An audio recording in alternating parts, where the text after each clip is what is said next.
कम रोशनी वाले कमरे में एक टूटा हुआ डेमियन घुटनों के बल बैठा था। धीरे से अपनी बेटी जूलियट के बेजान हाथ को पकड़े हुए था और उसकी आंखों से आंसू बह रहे थे। युवा जादूगरनी पोमरेनियन बड़ी मासूम आंखों से देख रही थी। नाइट हाउंड के चोगे को खींचते हुए उसने अपने चाचा से पूछा कि वो आदमी क्यों रो रहा है। नाइट हाउंड ने धीरे से समझाया कि ये शायद कृतज्ञता, दुख और प्यार के मिले जुले भावों के कारण था। उलझन में पोमरेनियन ने पूछा कि अगर किसी को कृतज्ञता और प्यार महसूस हो तो वो क्यों रोएगा, सोचते हुए कि इन भावनाओं से खुशी मिलनी चाहिए। नाइट हाउंड ने बस उसे बताया कि ये एक जटिल भावना है जिसे वो बड़ी होने पर समझेगी। कुछ देर बाद डेमियन खड़ा हो गया। उसका चेहरा अभी भी उदास था, लेकिन उसमें एक नई शांति थी। वो नाइट हाउंड और पोमरेनियन की ओर मुड़ा और उन दोनों को दिल से धन्यवाद दिया। उसने कहा कि उनकी वजह से वो एक पिता के तौर पर अपना फर्ज आखिरी बार निभा पाया। और ज्यादा धन्यवाद के शब्दों की जरूरत को खारिज करते हुए उसने कहा कि उनकी जरूरत नहीं है। इसके बजाय नाइट हाउंड ने अपना हाथ आगे बढ़ाया। उसकी आंखों में मास्क के पीछे से चमक थी। उसने डेमियन को याद दिलाया कि उस पर उसका कुछ एहसान था। बिना किसी हिचकिचाहट के डेमियन नाइट हाउंड के सामने घुटनों के बल बैठ गया। सिर झुकाकर उसने पूरी गंभीरता से अपनी कसम खाई। नाइट हाउंड को अपना सब कुछ देने का वादा किया। ऊपर देखते हुए अब अपनी बैंगनी आंखों में पक्के इरादे के साथ डेमियन ने नाइट हाउंड से कहा कि वो जो चाहे मांग ले। नाइट हाउंड का जवाब सीधा और डरावना था, क्योंकि उसने अपने टारगेट की गर्दन मांगी। अपनी लाल आंख में कातिलाना चमक के साथ नाइट हाउंड ने एहसान के बदले अपनी एक कीमत बताई। वो बार्थोलोम्यू का सिर चाहता था, जो बुर्जुआ परिवार का मौजूदा मुखिया था। चांदनी रात में एक बगीचे को देखते हुए एक शांत गजीबो में एक गुप्त मीटिंग हुई। डेमियन डी बुर्जुआ नाइट हाउंड के साथ खड़ा था और हमारे लड़के ने वहां तीसरे व्यक्ति डोलोरेस का परिचय कराया, जिसके बारे में उसने बताया कि वो एक सहयोगी थी जो उनकी मदद करेगी। डेमियन ने औपचारिक रूप से क्वो वडाइस की संत के रूप में उसका अभिवादन किया, ये कहते हुए कि वे यूनिवर्सिटी लीग क्वेस्ट के बाद इस तरह से गंभीर तरीके से नहीं मिले थे। डोलोरेस ने डेमियन से हाथ मिलाते हुए जवाब दिया कि ये सम्मान पूरी तरह से उसका था। उसे अभी भी यकीन नहीं हो रहा था कि वे सच में डायरेक्टर डेमियन को अपना अंदरूनी आदमी बनाने में कामयाब हो गए थे। वो मन ही मन सोच रही थी कि ऐसा क्या हुआ होगा कि वो अपने ही परिवार के मुखिया के खिलाफ हो गया। बिना समय बर्बाद किए नाइट हाउंड सीधे मुद्दे पर आया। उसकी लाल आंखें चमक रही थीं। उसने ऐलान किया कि उनकी मीटिंग का मकसद बुर्जुआ परिवार के मुखिया बार्थोलोम्यू की हत्या की योजना बनाना है। डेमियन, जिसका चेहरा गंभीर था, उन्हें बताया कि उसने पहले ही जरूरी योजनाएं बना ली हैं। उसने समझाया कि उसने परिवार के अंदर अपने भरोसेमंद लोगों का इस्तेमाल करके ओरेकल क्लब की जबरदस्त सफलता के बारे में अफवाहें फैलाईं, ये जानते हुए कि इससे उसके भाई की दिलचस्पी जागेगी। योजना सफल रही, जिसके परिणाम स्वरूप वो खुद बार्थोलोम्यू के साथ डिनर अपॉइंटमेंट लेने में कामयाब हो गया। ये बातें सुनकर डोलोरेस हैरान रह गई। उसने पूछा कि क्या उसका मतलब उसी डिनर से है जिसके बारे में उसने सिर्फ अफवाहों में सुना था। डेमियन ने उसके शक की पुष्टि की। ये बदनाम वॉल्ट में डिनर था, एक खास और मशहूर अनुभव जिसमें सिर्फ साम्राज्य के सबसे खास लोगों को बुलाया जाता था। उसने इसके बारे में विस्तार से बताना शुरू किया। बुर्जुआ परिवार के पास एक अजीब वॉल्ट है, एक बहुत बड़ा 50 मीटर का क्यूब जिसकी दीवारें मिथ्रिल और ओरिचैल्कम से बनी है, जिन्हें तोड़ा नहीं जा सकता। ये वॉल्ट एक असली लोहे का किला है, जो शक्तिशाली एंटी टेलीपोर्टेशन जादू से बाहरी दुनिया से पूरी तरह से बंद है और सोने के पहाड़ों और अनमोल खजानों से भरा है। आखिर में डेमियन ने सबसे जरूरी जानकारी और उनकी योजना की कुंजी बताई। बार्थोलोम्यू की एक अजीब आदत है, जब भी उसकी कोई जरूरी मीटिंग या खाना होता है तो वो हमेशा इस वॉल्ट के अंदर अकेले ठीक 1 घंटे के लिए करता है। इस नई जानकारी के बारे में सोचते हुए डोलोरेस के चेहरे पर पसीने की एक बूंद बह गई, जब उसे एहसास हुआ कि इसका क्या मतलब है। पूरा 1 घंटा बाहरी दुनिया की सभी आंखों और कानों से पूरी तरह से कटा हुआ उनकी योजना के लिए एकदम सही बिना रुकावट का मौका था। हालांकि उसने तुरंत एक अच्छा सवाल उठाया। उसने डेमियन से पूछा कि बार्थोलोम्यू खुद को इतनी जोखिम भरी स्थिति में क्यों डालेगा, ये सवाल करते हुए कि क्या उसे इस बात की चिंता नहीं थी कि वॉल्ट में एक मेहमान के साथ अकेले बंद होने पर उसकी हत्या हो सकती है।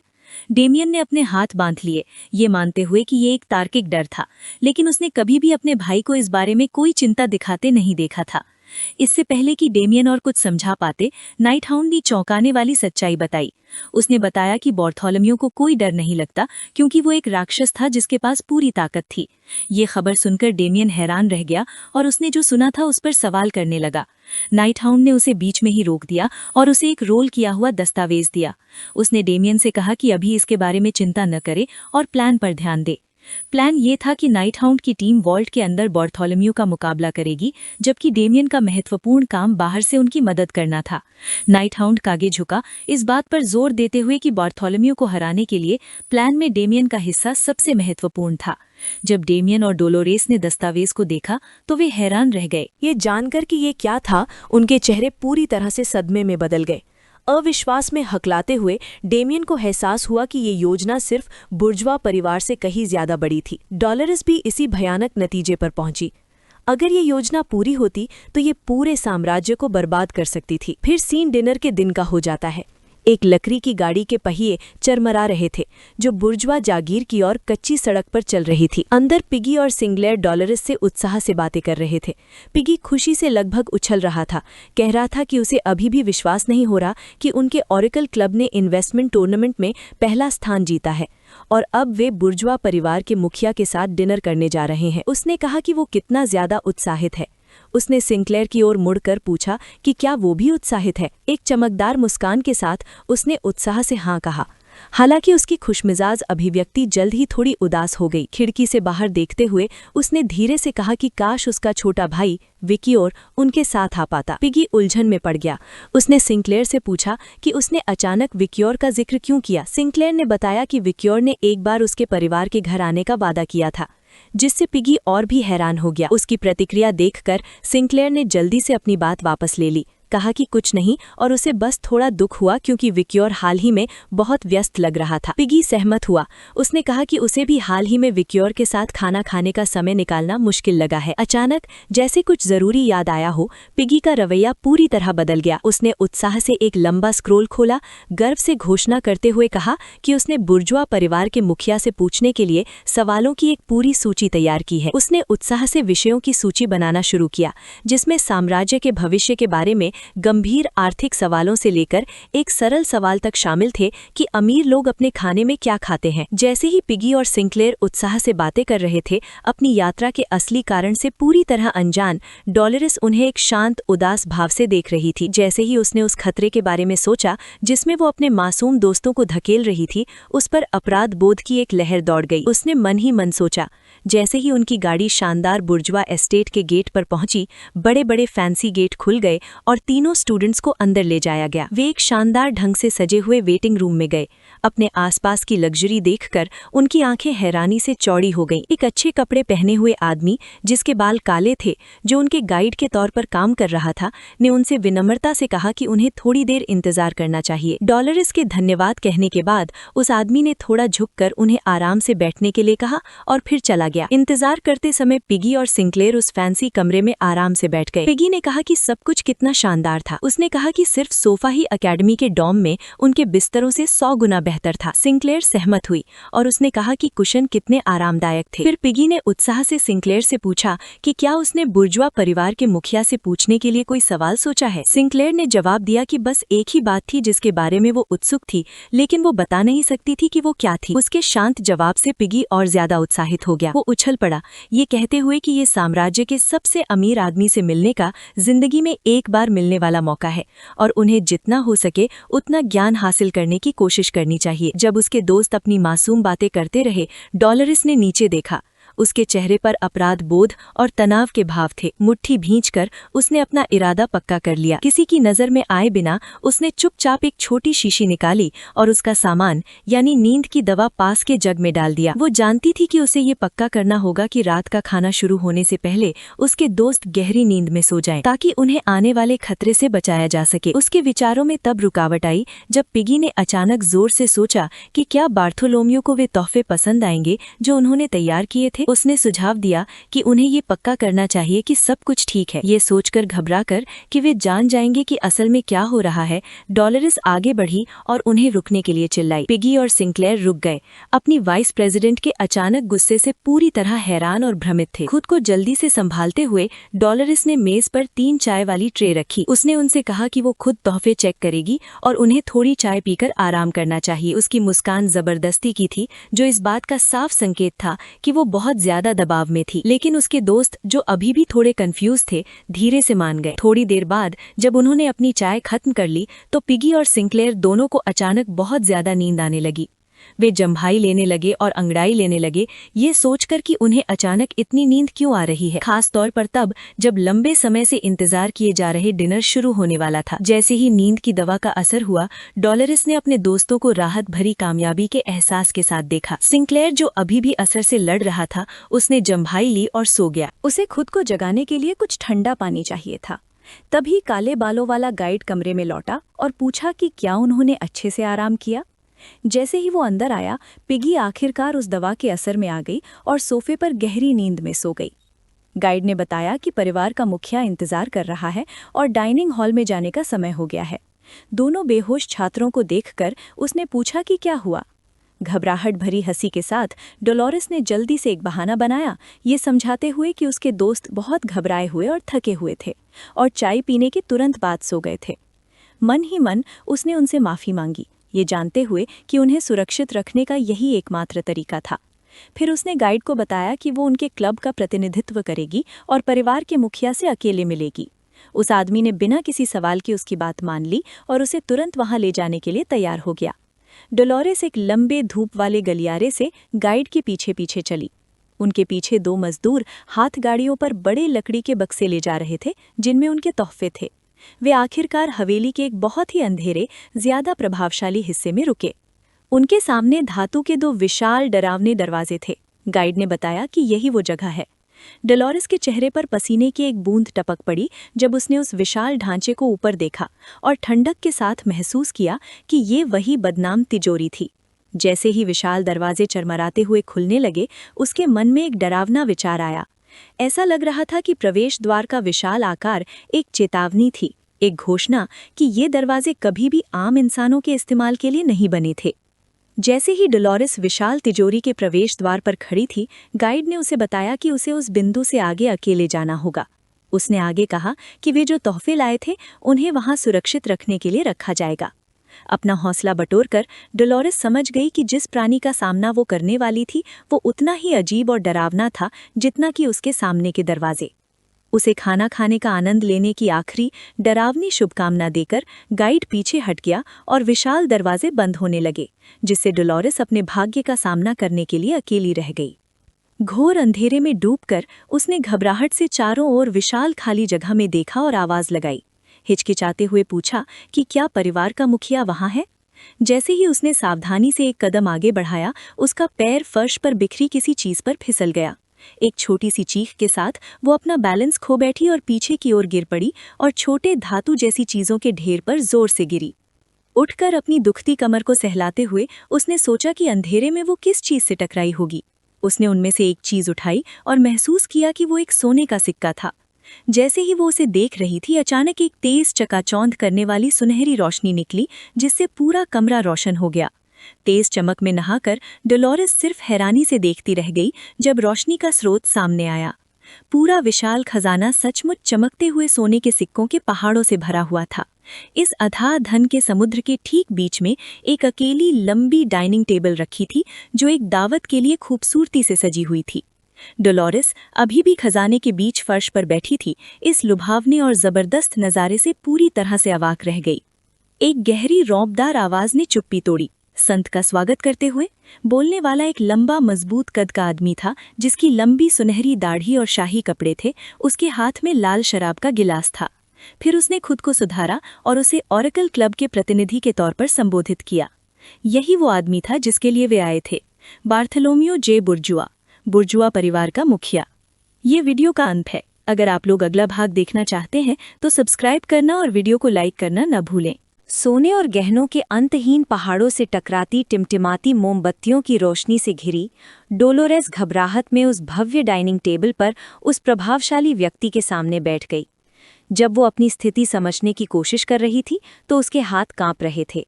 वो दुनिया के सबसे अमीर आदमी बार्थोलोम्यू जे बर्जेस के सामने थी।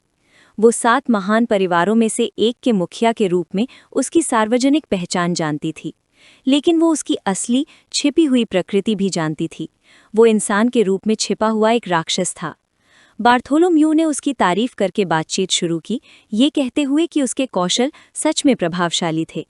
जब डोलोरेस ने हैरानी से ऊपर देखा तो उसने बताया कि उसने उसके निवेश के इतिहास की समीक्षा की है। उसने सिंडी वेंडी मर्चेंट ग्रुप में एक बड़ी रकम निवेश करने के उसके फैसले की ओर इशारा किया। इसे एक साहसिक फैसला बताया। उसने माना कि उसके निर्णायक स्वभाव और सटीक समझ ने सच में उसे भी प्रभावित किया था। अप्रत्याशित तारीफ से घबराकर डोलोरेस बस धीरे से धन्यवाद कह पाई। जैसे ही बार्थोलोम्यू ने उसे शानदार ढंग से सजी टेबल के पार देखा, उसे तुरंत नाइन्थ हॉर्न की चेतावनी याद आ गई। उसने उसे बताया था कि बार्थोलोम्यू शब्दों का जादूगर है और उसे हेरफेर से बचने के लिए सतर्क रहना होगा। ये महसूस करते हुए कि वो लगभग बहक गई थी, उसने मानसिक रूप से खुद को तैयार किया। अपनी शांति वापस पाकर उसने शांति से जवाब दिया कि वो बहुत ज्यादा दयालु है। बार्थोलोम्यू एक पल के लिए रुका। उसके भाव पढ़ना मुश्किल था। फिर एक सामान्य लहजे में उसने एक ऐसी जानकारी दी जिसने डोलोरेस को चौंका दिया। उसने बताया कि कार्डिनल हम्बर्ट आज उस दिन पहले उससे मिलने आया था, ये कहते हुए कि वो हाल ही में कुओ वाडिस के कई महत्वपूर्ण लोगों से मिल रहा है। ये नाम डोलोरेस को बहुत चुभा। उसका चेहरा सदमे और डर से जम गया। वो पहले से ही जानती थी कि हम्बर्ट विधर्मियों के साथ काम कर रहा था, लेकिन उसने कभी कल्पना नहीं की थी कि उसका भ्रष्टाचार इतना ऊपर तक जाएगा। बर्जेस परिवार के मुखिया तक पहुंचकर उसके हैरान चेहरे को देखकर बार्थोलोम्यू ने पूछा कि क्या उसकी बातों से उसे असहज महसूस हो रहा है। उसने बताया कि संत होने के नाते वो चर्च के न्यू टेस्टामेंट गुट से संबंधित है। उसने समझाया कि उसके ओल्ड टेस्टामेंट गुट के पादरियों के साथ गहरे संबंध है और कहा कि अगर वो इन राजनैतिक मतभेदों के कारण उससे दूरी बनाएगी तो ये शर्म की बात होगी। झूठी दोस्ती का दिखावा करते हुए हाथ बढ़ाते हुए उसने उसे हेरफेर करना जारी रखा। उसने दावा किया कि वो न्यू टेस्टामेंट गुट के साथ भी अच्छे संबंध रखना चाहता था, लेकिन उन्होंने बर्जुआ परिवार की दौलत को गलत तरीके से आंका और उन्हें अमानवीय और दुष्ट कहा। उसने तर्क दिया कि इसी वजह से उसके परिवार के अच्छे काम करने के तरीकों की सराहना नहीं की गई। अपनी शराब का एक घूंट लेते हुए उसने पूछा कि क्या बहुत ज्यादा दौलत का इस्तेमाल करके अच्छे काम करना एक अच्छा और नेक काम नहीं है। डोलोरेस चुप रही। उसके चेहरे के भाव सख्त हो गए। वो जानती थी कि एक राक्षस द्वारा बोले गए अच्छे का मतलब इंसानों की समझ से बहुत अलग था। उसकी चुप्पी से बार्थोलोम्यू भ्रमित हो गया। अचानक नाटक करने का समय खत्म हो गया था। डोलोरेस ने अपने हाथ मेज पर पटके। उसका डर गुस्से में बदल गया। उसने उसके भयानक अपराधों की सूची बताना शुरू किया। राक्षस डेंटालियन के साथ उसका सौदा, जिसमें उसे अनाथों को खिलाना था, भोग विलास की व्यवस्था फैलाकर कुओ वाडिस को भ्रष्ट करना और पवित्र शहर पर कब्जा करने की कोशिश में फूट डालने के लिए विधर्मियों का समर्थन करना। आगे झुकते हुए उसने घोषणा की कि इन भयानक कामों को अच्छा समझने का एकमात्र कारण उसकी असली पहचान थी। अपनी आंखों में निश्चितता की चमक के साथ उसने सीधे उस पर आरोप लगाया, चिल्लाते हुए कहा कि वो एक राक्षस है। एक पल के लिए गहरी चुप्पी छा गई। फिर बार्थोलोम्यू के चेहरे पर एक धीमी भयानक मुस्कान फैल गई और वो धीरे से हंसा। हंसी जल्दी ही एक जोरदार पागलपन भरी हंसी में बदल गई जो विशाल सुनहरे कमरे में गूंज उठी। उसकी हंसी की शक्ति इतनी जबरदस्त थी कि उसके चारों ओर सोने के सिक्कों के पहाड़ हिलने लगे। डोलोरेस ने दर्द से अपना सिर पकड़ लिया। तेज आवाज से उसके कान दुख रहे थे। उस भयानक शोर के बीच उसने उस पर चिल्लाते हुए पूछा कि क्या उसे डर नहीं लगता। उसने सवाल किया कि वो एक ऐसे आगंतुक से क्यों नहीं डरता जो खुद और उसके सहयोगियों दोनों की असली राक्षसी प्रकृति को जानता था। बार्थोलोम्यू की हंसी धीमी हो गई। उसकी जगह एक तिरस्कारपूर्ण मुस्कान आ गई। उसने डरने के विचार का मजाक उड़ाया, कहा कि ये असंभव है। वो अपनी सीट से उठा और डरी हुई डोलोरेस के ऊपर झुक गया। उसकी आवाज में घमंड टपक रहा था जब उसने पूछा कि दुनिया का कौन सा इंसान उसे डरा सकता है। पलक झपकते ही वो उसके ऊपर झुक गया। उसका चेहरा एक भयानक मुस्कान में बदल गया था। उसने उसकी ठोड़ी गबड़ ली। उसकी मौजूदगी ने उसे पूरी तरह से दबा दिया था। लेकिन जैसे ही वो उसे और परेशान करने वाला था, वो जम गया। उसके चेहरे पर थोड़ी देर के लिए उलझन दिखी क्योंकि उसे महसूस हुआ कि कुछ गड़बड़ है। उसकी नज़र वॉल्ट के दरवाजे की ओर गई जहां तोहफे लाने वाली लकड़ी की गाड़ियां अब टूटी पड़ी थीं। टूटे बक्सों के पास अंधेरे से लाल चमकती हुई आंखें उसे घूर रही थीं, जिससे बार्थोलोम्यू की अपनी शैतानी आंखें असली सदमे से चौड़ी हो गईं। अचानक एक बहुत ज्यादा दम घूटने वाला दबाव महसूस हुआ। पूरे कमरे में रोशनी फैल गई, जिससे डेमन लॉर्ड पूरी तरह से हैरान रह गया। टूटे हुए गिफ्ट क्रेट्स में से एक से लाल शैतानी एनर्जी का एक जबरदस्त झटका निकला और पावर के उस धमाके के अंदर से एक नई आकृति सामने आई। वो नाइट हाउंड था, जो एक खतरनाक लाल आभा से ढका हुआ था। उसने ऐलान किया कि जिस इंसान से बार्थोलोमियो को डरना चाहिए वो ठीक वहीं खड़ा है। बार्थोलोमियो स्वाभाविक रूप से नए आए व्यक्ति और डोलोरेस के बीच आते हुए एक मामूली इंसान के शरीर से निकलने वाली जबरदस्त शक्ति को देखकर हैरान रह गया। उसे एक हल्की जानी पहचानी गंध भी महसूस हुई, डेमन बेल्ज़ेबब की गंध। जैसे ही उसने चीज़ों को जोड़ा, उसे आखिरकार एहसास हुआ कि वो किससे सामना कर रहा है। अपनी चमकती लाल आंखों से डेमन लॉर्ड पर नजरें गड़ाए हुए बार्थोलोम्यू ने पूछा कि क्या वो वही बदनाम नाइट हाउंड है, वो रहस्यमयी आकृति जिसने राजधानी में दहशत फैला रखी थी। जवाब में नाइट हाउंड ने अपना हाथ अपनी तरफ किया और उसने टेढ़ा मेढ़ा शैतानी खंजर बेल्ज़ेबब निकाला। हथियार से बुरी एनर्जी निकल रही थी। उसने औपचारिक रूप से अपने टारगेट बुर्जुआ परिवार के मुखिया बार्थोलोम्यू को संबोधित किया। लड़ाई शुरू होने वाली थी और कुछ कहने की जरूरत नहीं थी। नाइट हाउंड ने हमला कर दिया। वो एक सुनहरे टीले के ऊपर से कूदा। हवा में उड़ते हुए एक सिक्के में उसका नकाबपोश चेहरा दिखाई दिया। अपना खंजर उठाए हुए डेमन लॉर्ड पर नीचे आते हुए उसने ऐलान किया कि वो लाश खाने वाले डेमन को मारने आया है। उनकी शक्तियों के पहले टकराव से एक जबरदस्त धमाका हुआ जिससे सोने के सिक्के हर जगह उड़ गए। तुरंत प्रतिक्रिया करते हुए डोलोरेस ने खुद को बचाने के लिए सुनहरी रोशनी का एक सुरक्षा कवच बनाया। बार्थोलोम्यू हमले से बिल्कुल भी परेशान नहीं हुआ और हल्के से हंसा।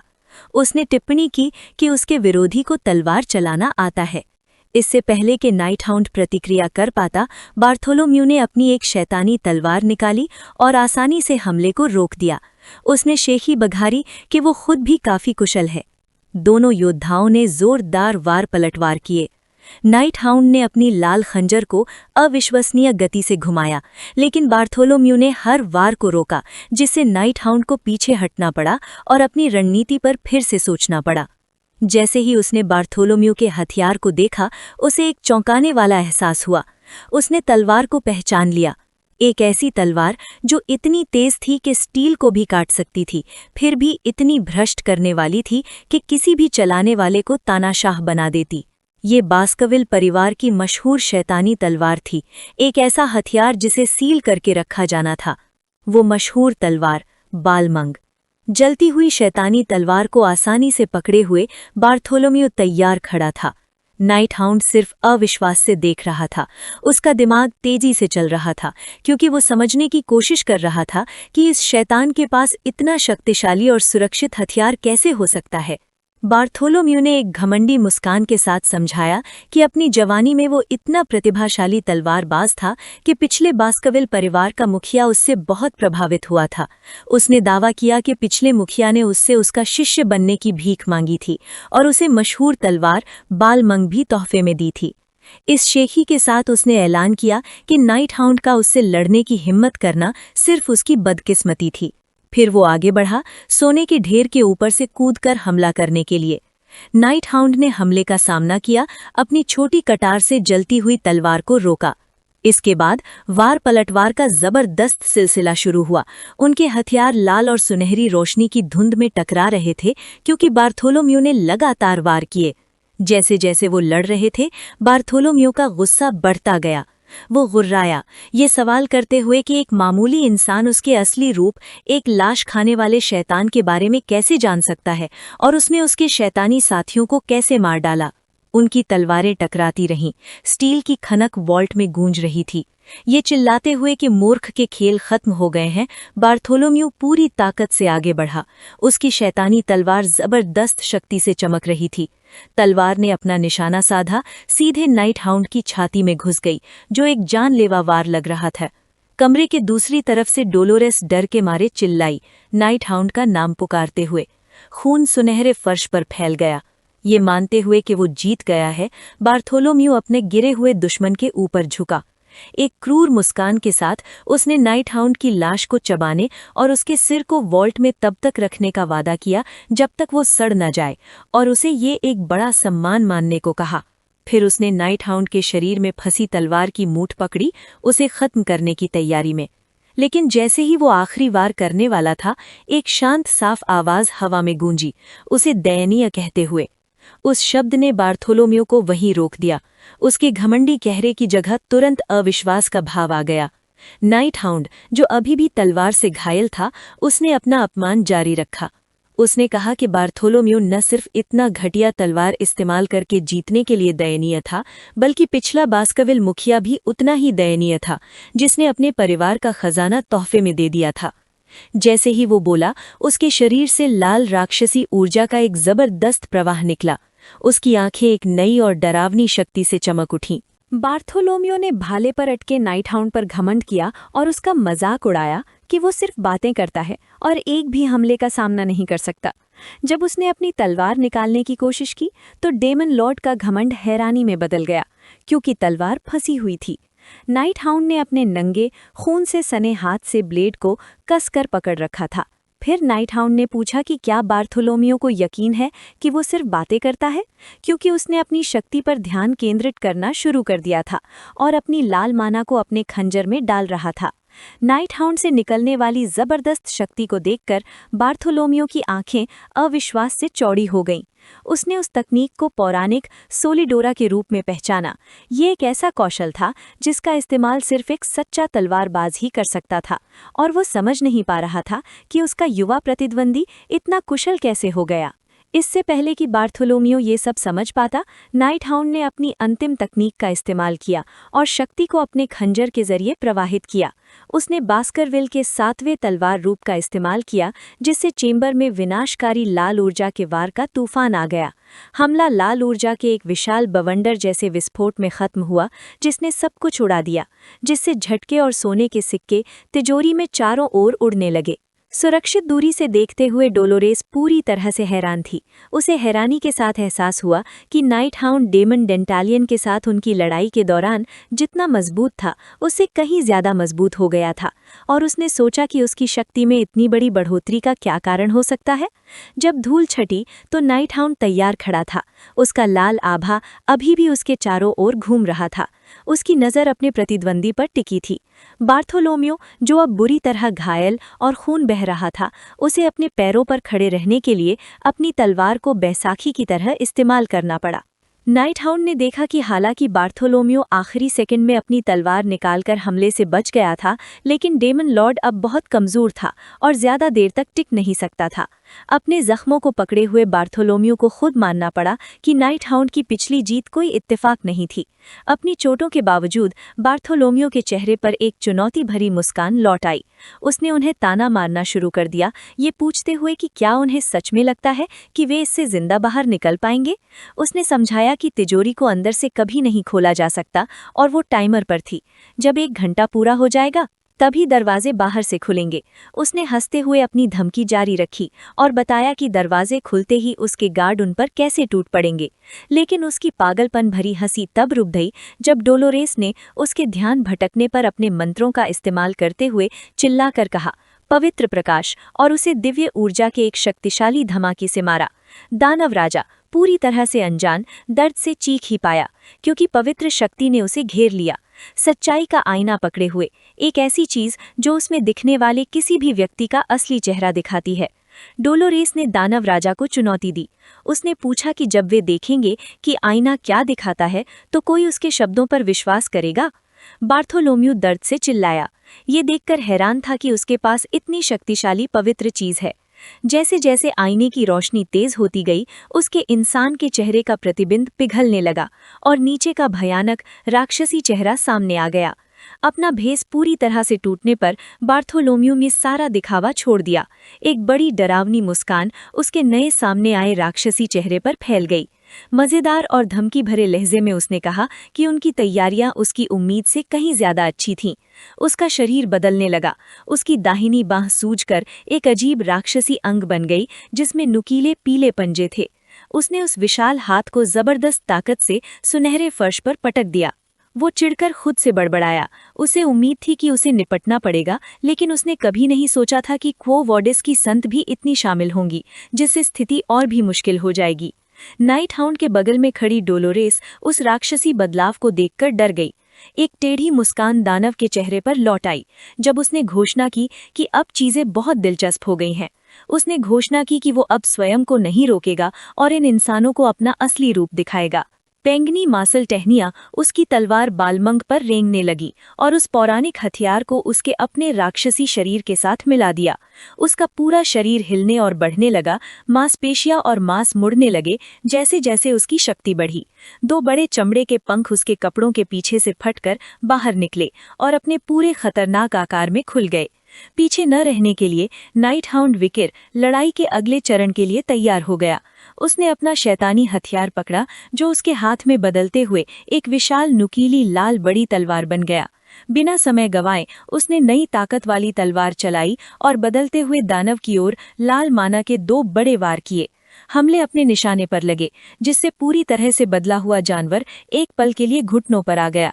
हालांकि वो प्राणी अभी हारा नहीं था। उसने धीरे से अपना सिर उठाया, जिससे एक भयानक भेड़िए जैसी थूथन और नुकीले पीले दांतों से भरा मुंह दिखाई दिया, जो सब एक क्रूर मुस्कान में मुड़े थे। जानवर के शरीर से काली ऊर्जा का एक बड़ा विस्फोट हुआ, जिसने नाइट हाउंड के हमले को पूरी तरह से रोक दिया। फिर उस प्राणी ने एक बहरा कर देने वाली गर्जना की। हकीकत को झुका देने वाली दहाड़। आवाज के धमाके की ताकत बहुत ज्यादा थी, जिससे एक जबरदस्त शॉकवेव पैदा हुई जिसने नाइन्थ हाउंड और डोलोरेस दोनों को पीछे की ओर फेंक दिया। जैसे ही नाइन्थ हाउंड ने उसे उछने में मदद की, एक डरी हुई डोलोरेस हकलाने लगी। वो अपने सामने मौजूद भयानक जीव को समझ नहीं पा रही थी। उसने पूछा कि क्या ये सच में बार्थोलोम्यू डी बुर्जुआ का असली रूप था, वो जानवर जो इंसान और राक्षस का एक डरावना मिश्रण था, जिसके बड़े पंख, सींग और भेड़िए जैसी थूथन थी, उन पर घूर रहा था।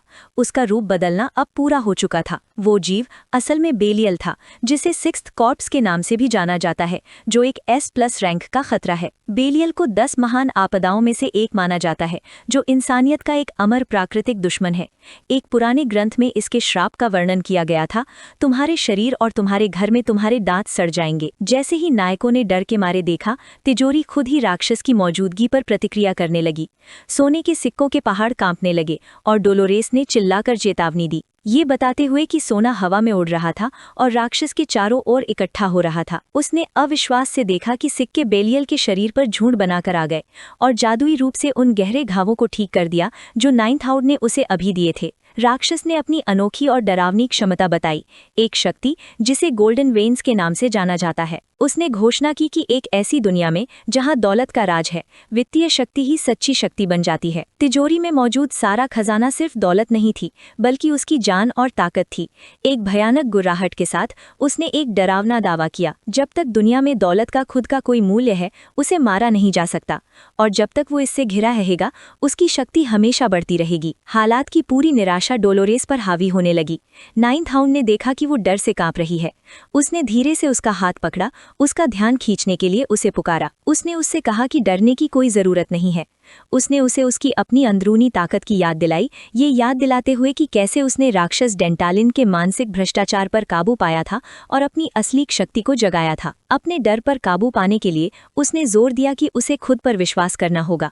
फिर उसने एक जरूरी अनुरोध किया। उसने उससे पूछा कि क्या वो उसे फिर से वही शक्तिशाली बफ दे सकती है जो उसने पिछली लड़ाई के दौरान इस्तेमाल किया था। डोलोरेस ने उसे पीछे मुड़कर देखा। उसके चेहरे पर अनिश्चितता थी। डोलोरेस ने उस सोल रेजोनेंस के बारे में सोचा जो उसने पहले नाइन्थ हाउंड के साथ शेयर किया था। उसने खुद माना कि उसने अकेले कई बार उस शक्ति को दोहराने की कोशिश की थी, लेकिन वो कभी सफल नहीं हुई थी। अपने हाथों को जोड़कर वो आत्मसंदेह से भर गई, ये सवाल करते हुए कि क्या वो सच में ऐसा फिर से कर पाएगी जब इसकी सबसे ज्यादा जरूरत होगी। उसके दिमाग में वे सभी पल याद आए जब नाइन्थ हाउंड अकेले ही राक्षसों से बहादुरी से लड़ा था। उसे अपने जागृति का पल याद आया और एक नया दृढ़ संकल्प उसके अंदर आ गया। वो जानती थी कि उसे वो करना होगा जो वो कर सकती है। वो उसे ये लड़ाई अकेले नहीं लड़ने दे सकती थी।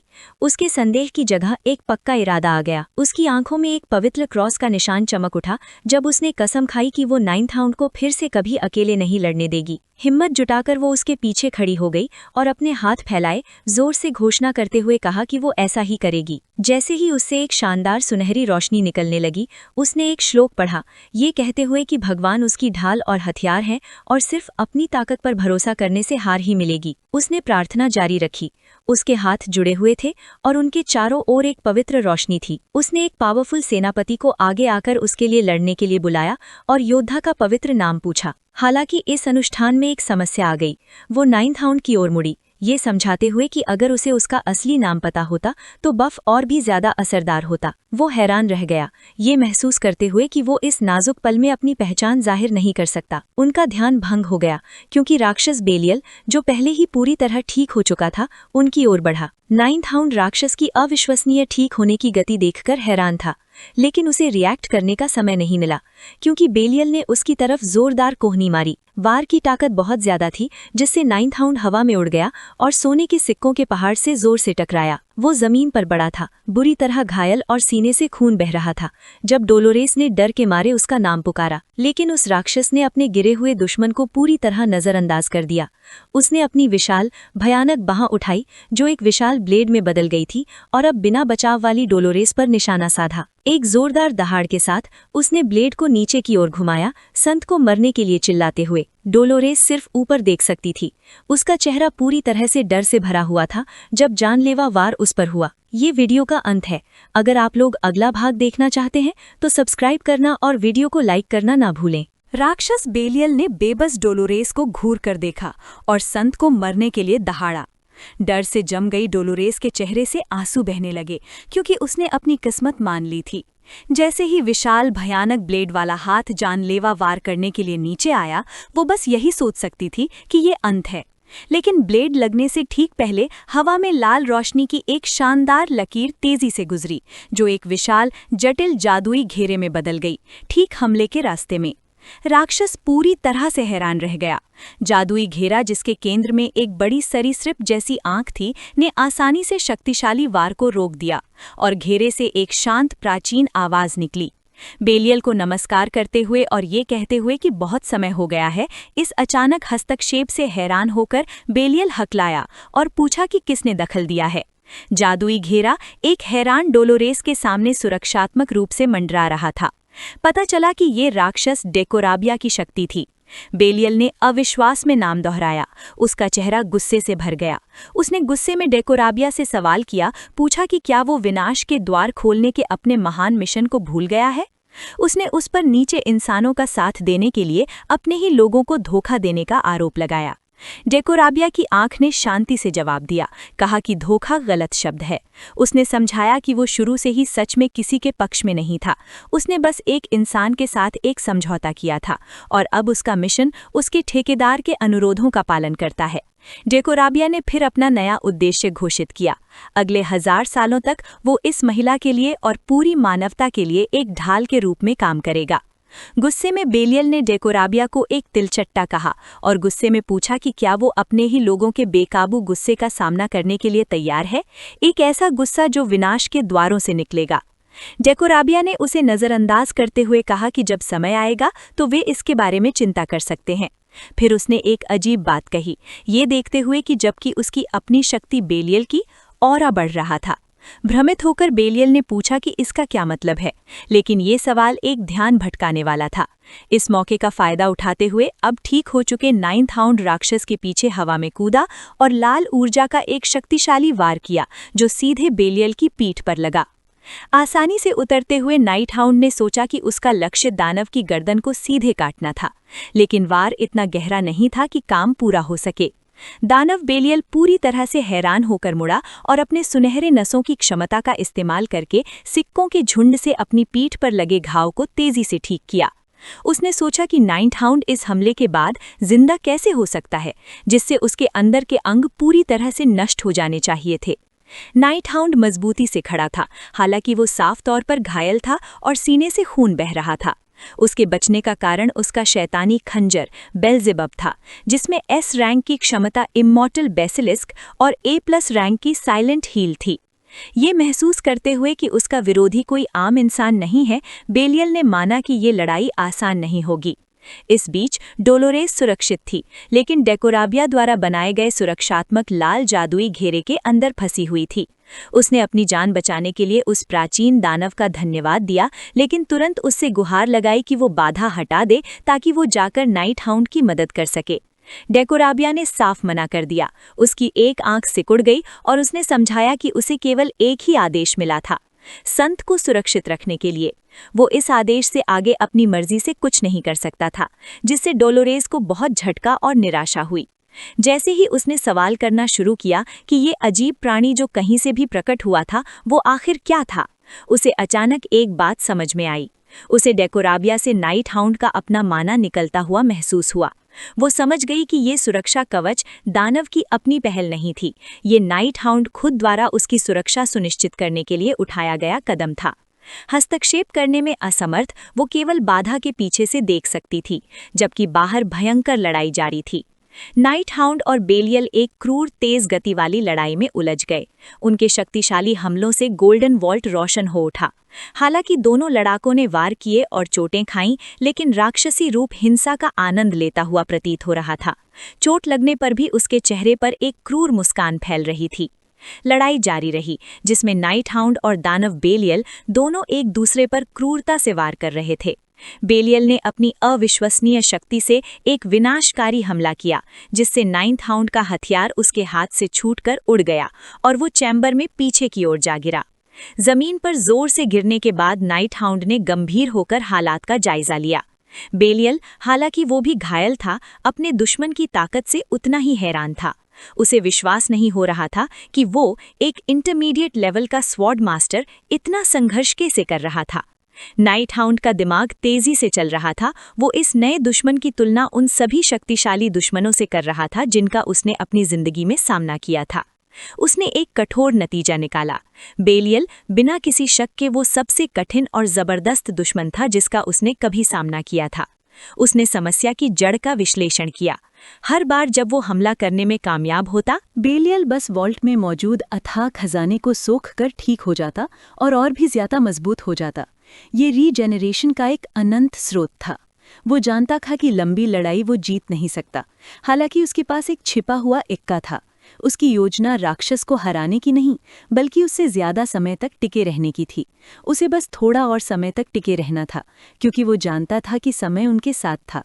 इस बीच डेकाबिया के सुरक्षा कवच में फंसी डॉलरेस ने लाचार दर्शक बनने से इनकार कर दिया। उसने एक शक्तिशाली प्रार्थना करना शुरू किया। उसकी आवाज़ विश्वास से भरी हुई थी।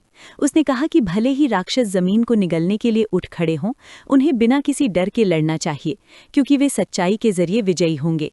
जैसे ही उसने अपनी प्रार्थना खत्म की, ये घोषणा करते हुए कि सच्चाई जिंदा है और उसका राज्य शाश्वत है, उसने अपने रात फैलाए। उसका चेहरा पक्के इरादे का मुखौटा था। जमीन से पवित्र आग की एक विशाल दीवार निकली, जिसने सुनहरी दिव्य ऊर्जा की शानदार लहर में दोनों लड़ाकों को अलग कर दिया। पवित्र लपटों में घिरा बेलियल बस हंसा। उसने सवाल किया कि क्या उसे सच में लगता है कि इतना आसान पवित्र जादू अब उसे रोक सकता है। एक ही शक्तिशाली दहाड़ के साथ राक्षस ने अपनी काली ऊर्जा छोड़ी, जिसने डॉलरिस के पवित्र कवच को पूरी तरह से तोड़ दिया। डॉलरिस उस झटके से पीछे गिर गई। ये देखकर हैरान थी कि उसकी पवित्र आग की दीवार इतनी आसानी से टूट गई थी। लेकिन उसका संकल्प नहीं डिगा। उसने फिर से जादू करने की तैयारी की, नई जोश के साथ अपनी प्रार्थना दोहराते हुए। उसके विरोध ने राक्षस का पूरा जानलेवा ध्यान अपनी ओर खींचा, जो गुर्रा रहा था। बेलियल ने मजाक में उसे संत कहा और दहाड़ा कि अगर वो पहले मरने के लिए इतनी उत्सुक है तो वो खुशी खुशी उसकी इच्छा पूरी कर देगा। जैसे ही राक्षस बेलियल डॉलरेस पर हमला करने वाला था, नाइट हाउंड उसके पीछे लाल रोशनी में प्रकट हुआ। अपने खंजर के साथ तैयार होकर उसने घोषणा की कि वो बेलियल का असली प्रतिद्वंदी है। लेकिन राक्षस को कोई चिंता नहीं थी। उसके चेहरे पर एक क्रूर मुस्कान फैल गई, क्योंकि उसकी आंखें शानदार सुनहरी रोशनी से चमकने लगी। अचानक सिक्कों के पहाड़ों से सुनहरी सांप जैसी ऊर्जा की लताएं निकलीं, जो नाइट हाउंड की ओर बढ़ीं और उसके शरीर के चारों ओर लिपट गईं, उसे पूरी तरह से फंसा लिया। वो जादुई बंधनों से जूझ रहा था। आज़ाद होने की कोशिश में उसका शरीर ऐंठ रहा था। जब उसका दुश्मन बेअसर हो गया तो बेलियल ने एक बार फिर डॉलरेस पर ध्यान दिया। उसने एक विशाल भयानक हाथ उठाया और घमंड करने लगा। उसने संत से पूछा कि क्या वो दौलत की असली ताकत देख सकती है जिसे वो इतना बुरा और भ्रष्ट मानती थी। उसने ऐलान किया कि उसके तहखाने में नाइट हाउंड के हमले और उसका बचकाना पवित्र जादू दोनों पूरी तरह बेकार थे। और आखिर में उसने धमकी भरी नज़र से देखा। उसने उससे कहा कि वो अपने आखिरी पल उस दिन का पछतावा करते हुए बिताए जब उसने इंसानी लालच से पैदा हुई दौलत को लेने से मना कर दिया था। अपना आखिरी हमला करते हुए बेलियल आगे बढ़ा, नुकीले सुनहरे प्रोजेक्टाइल के तूफान से घिरा हुआ, अपने दुश्मनों को टुकड़े टुकड़े करने के लिए दहाड़ रहा था। सुनहरी मौत की बौछार डॉलरिस पर गिरी, जो अभी भी डेकाबिया के सुरक्षा घेरे में फंसी हुई थी। लेकिन एक चौंकाने वाले मोड़ पर जादुई घेरा टूटा नहीं, बल्कि वो सिकुड़ गया। डॉलरिस को कस कर गले लगा लिया, जैसे उसे असर से बचाने के लिए। प्रोजेक्टाइल बैरियर से टकराए, और हालांकि डॉलरिस वार की जबरदस्त ताकत से घायल हो गई थी, लेकिन वो नहीं थी जिसे सीधा वार लगा था। उसकी आंखों से आंसू बह रहे थे। जब उसने ऊपर देखा, उसके कपड़े ताजे खून से सने हुए थे। ठीक उसके सामने खड़ा था जिसने अपने शरीर से उसे बचाया था। वो नाइट हाउंड था। सुनहरे प्रोजेक्टाइल ने उसे कई जगहों पर छेद कर दिया था, जिससे वो बुरी तरह घायल हो गया था। डॉलरिस सिर्फ पूरी तरह सदमे और अविश्वास में देख रही थी, उसका नाम हकलाते हुए। ये वीडियो का अंत है। अगर आप लोग अगला भाग देखना चाहते हैं तो सब्सक्राइब करना और वीडियो को लाइक करना न भूलें। नाइट हाउंड के गंभीर जख्मों से खून बह रहा था, जिससे उसके नीचे पड़े सोने के सिक्के लाल हो गए थे। वो मजबूती से खड़ा था, उसका शरीर सुनहरे हथियारों से छलनी था। उसने डोलोरिस को राक्षस के हमले से बचाया था। नीचे से डरी हुई डोलोरिस सिर्फ ऊपर देख सकती थी और उसका नाम फुसफुसा सकती थी।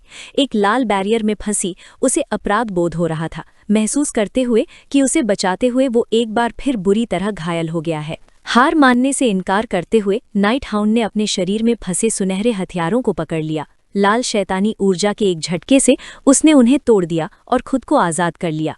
उसकी भयानक हालत देखकर घबराई हुई डोलोरिस बैरियर से सट गई, चिल्लाते हुए कि उसे तुरंत हीलिंग मैजिक की ज़रूरत है।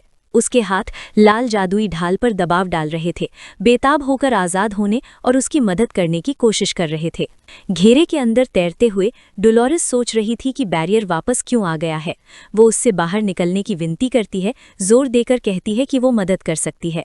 हालांकि डेकाबिया की आंख उसे बताती है कि उसके मालिक ने बैरियर को पहले से ज्यादा मजबूत बना दिया है और इसे आसानी से तोड़ा नहीं जा सकता। फिर नाइट हाउंड उसकी ओर देखता है और उसे मजबूती से कहता है कि ढाल से बाहर ना आए। वो उसे चेतावनी देता है कि ये बहुत खतरनाक है और इसके साथ ही वो बैरियर से कूदकर वापस लड़ाई में चला जाता है, ताकि राक्षस द्वारा बुलाई जा रही घूमती हुई सुनहरी ऊर्जा का सामना कर सके। डोलोरिस सिर्फ उसे जाते हुए देख सकती थी, उसके चेहरे पर निराशा और आंसू थे। बेलियल फिर से हमला करता है, अनगिनत नुकीले सुनहरे ब्लेड बुलाता है जो हवा में भर जाते हैं, नाइट हाउंड पर गिरने के लिए तैयार होते हुए नाइट हाउंड अपनी चमकती लाल आंखों से हमले को घूरता है, अपनी विशाल लाल तलवार को पकड़े हुए। जैसे ही सुनहरे ब्लेड बरसते हैं, वो पलटवार करता है, अपने हथियार को तेज रक्षात्मक लाल वारों की बौछार में घुमाता है जो आने वाले तूफान से टकराते हैं। लाल और सुनहरी ऊर्जा की टक्कर सुनहरे हथियारों को तोड़ देती है, जिससे राक्षस का हमला पूरी तरह से रुक जाता है। गिरते हुए सुनहरे टुकड़ों के बीच नाइट हाउंड हमले से बच गया और अगले कदम के लिए तैयार था। नाइट हाउंड की रक्षा से परेशान न होकर राक्षस बेलियल अपनी विशाल बदसूरत बाह उठाता है, एक और विनाशकारी हमले की तैयारी करते हुए। एक शक्तिशाली वार से वो अपने ब्लेड को नीचे गिराता है, नाइट हाउंड को इतनी जोर से जमीन पर पटकता है कि वो हवा में उड़ जाता है। नाइट हाउंड बिखरे हुए सोने के सिक्कों के बीच पड़ा हुआ है, उसके शरीर को बहुत ज्यादा नुकसान हुआ है। उसके चेहरे पर खून के छींटे पड़ते हैं और वो दर्द से अपने दांत पीसता है, हार मानने से इनकार कर देता है। बेलियल अपने दुश्मन की मजबूती पर गुस्सा होकर एक और भी ज्यादा शक्तिशाली हमला करता है। खजाने पर अपने कंट्रोल का इस्तेमाल करके वो शुद्ध सोने की एक विशाल मुट्ठी बुलाता है और उसे गिरे हुए योद्धा के ऊपर ऊंचा उठाता है।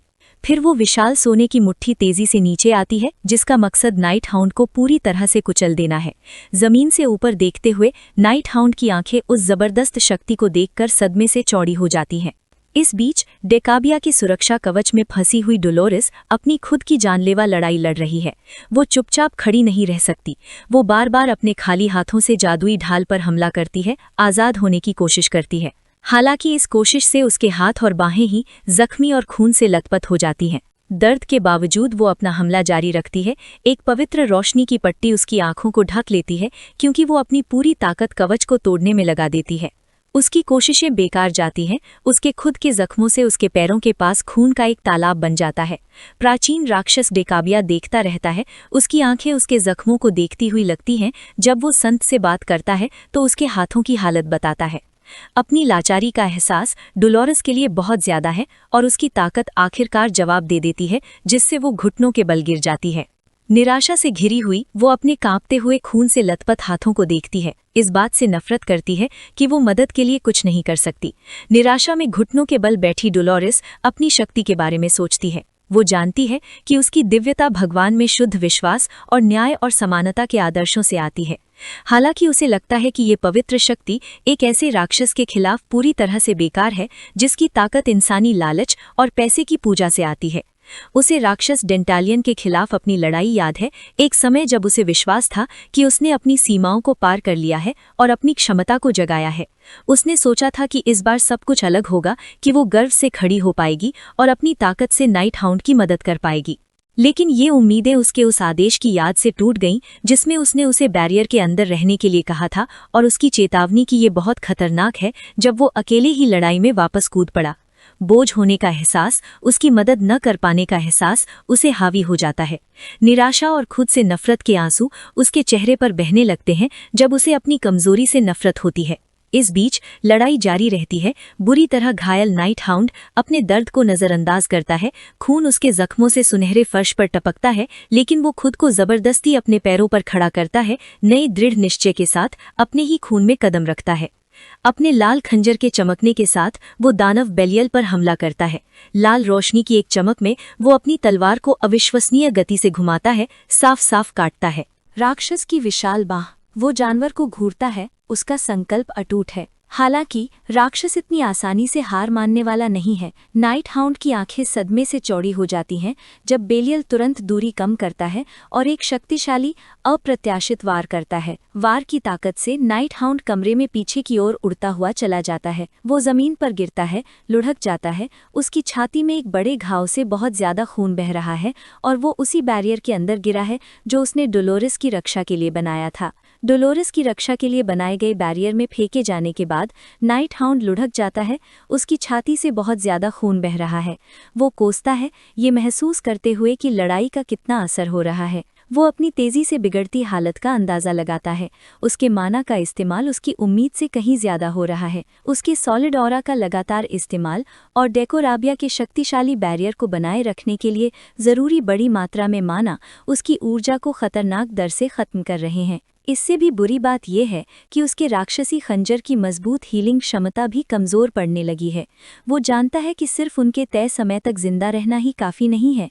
अगर वो बेलियल पर आखिरी जानलेवा वार नहीं कर पाता, जो पहले ही सोने के सिक्कों के झुंड से अपनी कटी हुई बाह को फिर से बना रहा है, तो उनके सभी बलिदान बेकार हो जाएंगे। वो एक आखिरी हताश तकनीक का इस्तेमाल करने के बारे में सोचता है जिसके लिए उसके बचे हुए सभी माना की ज़रूरत होगी। वो संदेह से भर जाता है, ये सोचकर कि क्या अधूरी स्किल भी काफ़ी होगी। उसके बुरे विचारों को अचानक एक कोमल स्पर्श से रोका जाता है। उसे पूरी तरह से हैरानी होती है। डोलोरेस ने अपना हाथ उस कथित तौर पर ना टूटने वाले बैरियर से बाहर निकाला है। उसकी हथेली से एक सुनहरी रोशनी निकल रही है। वो उसकी ओर मुड़ता है। जब वो अपनी बाहें फैलाए खड़ी होती है, उसके खून से सने हाथ उसके संघर्ष को दिखाते हैं। नए दृढ़ संकल्प के साथ वो कहती है कि वो उसके साथ लड़ेगी। वो घोषणा करती है कि वो अब और खड़े होकर उसे अपनी रक्षा करते हुए चोट खाते हुए नहीं देख सकती। नाइट हाउंड उसे रोकने की कोशिश करता है, ये कहते हुए कि उसने पहले ही काफी कुछ कर लिया है। हालांकि वो उसे बीच में ही रोक देती है। उसकी आवाज में दृढ़ विश्वास भरा होता है, क्योंकि वो जोर देती है कि ये इसलिए है क्योंकि वो कमजोर है, इसलिए उसे कुछ करना होगा। आंखों में आंसू लिए वो अपने हाथों को देखती है जो अब पवित्र शक्ति से चमक रहे हैं, और उससे पूछती है कि क्या उसे सच में लगता है कि वो मदद नहीं बल्कि एक बोझ है। उसकी बातें दिल को छू जाती हैं और नाइट हाउंड एक पल के लिए चुप हो जाता है। मन ही मन वो खुद को मूर्ख कहता है। वो सोचता है कि अपनी जिंदगी या मौत की सभी लड़ाइयों में उसने कभी जोखिमों के बारे में चिंता करने के लिए रुककर नहीं सोचा। वो अपने पैरों पर खड़ा होता है। उसका घायल शरीर एक नए मकसद की भावना से चमक रहा है। उसे विश्वास है कि उसके सामने का रास्ता हमेशा किसी भी चुनौती से पार पाने का रहा है, और संत की रक्षा करना भी इससे अलग नहीं है। वो आखिरकार उसके सवाल का जवाब देता है, उसे बताता है कि ये सच से बहुत दूर है। वो समझाता है कि वो एक कीमती साथी है, एक ऐसी आत्मा जिसने उसके साथ एक शक्तिशाली जागरण हासिल किया है। इस बंधन के कारण वो कोई ऐसा है जिसकी रक्षा करने की उसने कसम खाई है, चाहे कुछ भी हो जाए। एक बार फिर उसके सामने रक्षात्मक मुद्रा में खड़े होकर उसकी लाल आंखें भयंकर दृढ़ संकल्प से चमक रही हैं। वो अपने सहयोगी के साथ अब सच में अपने साथ राक्षस का सामना करने की तैयारी करता है। जैसे जैसे लड़ाई तेज होती है, डोलोरेस के मन में उसके बचपन की एक याद गौंधती है। उसका एक बहुत छोटा रूप धूप से भरे चर्च में दौड़ता हुआ पोप को पुकार रहा है। वो खुद को उसकी बाहों में फेंक देती है और वो धीरे से अपनी संत से पूछता है कि क्या हुआ। सिसकते हुए वो उसे बताती है कि उसने एक भयानक सपना देखा था जिसमें एक बड़ी बुराई दुनिया को निगल रही है। वो उससे पूछती है कि अगर सपना सच हो जाए तो क्या होगा। रोते हुए कहती है कि उसकी अपनी दिव्य शक्ति अभी भी सभी को बचाने के लिए बहुत कमज़ोर है। पोप छोटी डोलोरेस को दिलासा देते हैं, धीरे से उसके आंसू पोंछते हैं। वो उसके दयालु दिल की तारीफ करते हैं, देखते हुए कि वो अपने बुरे सपनों में भी दूसरों की मदद करने की चिंता करती है। वो उसके सामने घुटनों के बल झुक जाता है, उसके सिर पर दिलासा देने वाला हाथ रखता है। वो समझाता है कि भले ही उसकी शक्ति अभी छोटी लग सकती है, लेकिन उसकी दिव्यता एक ऐसे दिल से बढ़ती है जो भगवान और खुद में विश्वास करता है। वो स्वीकार करता है कि विश्वास का रास्ता अकेला हो सकता है। हालांकि वो भविष्यवाणी करता है कि एक दिन जब उसका विश्वास किसी दूसरे के भरोसे से जुड़ेगा, जब उसे अपने साथ रास्ते पर चलने के लिए एक सच्चा साथी मिलेगा, तो उसकी शक्ति इतनी बढ़ जाएगी जितनी उसने कभी कल्पना भी नहीं की होगी। जैसे जैसे वर्तमान लड़ाई तेज होती है, यादें धुंधली हो जाती हैं। तिजरी में सोने के पहाड़ तेजी से कांपने लगते हैं। राक्षस बेलियल दहाड़ता है कि अब बात करने का समय खत्म हो गया है। वो सुनहरी एनर्जी का एक बहुत बड़ा घूमता हुआ सैलाब छोड़ता है और दावा करता है कि उनकी कमज़ोर काबिलियतें अब उसकी अनंत शक्ति के सामने नहीं टिक सकती। सुनहरी आंधी नाइट हाउंड और डोलोरेस दोनों को घेर लेती है, जो लाल सुरक्षा घेरे के अंदर एक साथ खड़े हैं। अराजकता के बीच डोलोरेस एक पवित्र प्रार्थना करना शुरू करती है। उसकी आवाज़ गूंजती है, एक पवित्र ग्रंथ पढ़ते हुए। भगवान एक मजबूत किला है, विनाश के खिलाफ एक ढाल और हथियार हैं। नाइट हाउंड उसे देखता रहता है, उससे निकलने वाली जबरदस्त शक्ति को देखकर हैरान है। अपने हाथ जोड़े डोलोरेस अपनी प्रार्थना जारी रखती है, ये इच्छा करते हुए कि वो उसका बोझ उठा सके और कोई ऐसा बने जिस पर वो भरोसा कर सके। वो एक शक्तिशाली जनरी को बुलाती है। मैं आगे बढ़कर उसके साथ लड़ूंगी। उसकी प्रार्थना अपनी चरम पर पहुंचती है। वो घोषणा करती है कि अगर नाइटहाउंड सच में उस पर भरोसा करता है, अगर वो सच में उसे एक साथी मानता है और सिर्फ बचाने वाला नहीं, तो उसे अपना नाम बताना होगा। उसकी आंखों से आंसू बह रहे थे और उसका पूरा शरीर एक जबरदस्त सुनहरे आभा से चमक रहा था। वो अपनी आखिरी बेताब गुहार लगाती है, उस योद्धा का पवित्र नाम जानने की मांग करती है जिसे वो शक्ति दे रही है। एक पल के लिए हवा में सन्नाटा छा जाता है, फिर एक शांत अनजान आवाज़ तूफान के बीच से आती है। वो एक ही अक्षर बोलता है, वैन। डोलोरेस की आंखें खुल जाती हैं, उसका चेहरा पूरी तरह से सदमे से भर जाता है क्योंकि वो आवाज़ और नाम पहचान लेती है। जैसे ही सुनहरी रोशनी उस पर पड़ती है, नाइटहाउंड का मास्क और हुड गायब हो जाता है, जिससे उस जवान आदमी का चेहरा सामने आता है जिसे वो जानती है। वो उसकी ओर मुड़ता है, उसकी लाल आंखें उसकी आंखों से मिलती हैं और वो अपनी पहचान की पुष्टि करता है, ये वैन है। अगर आपको ये वीडियो पसंद आया तो सब्सक्राइब करें,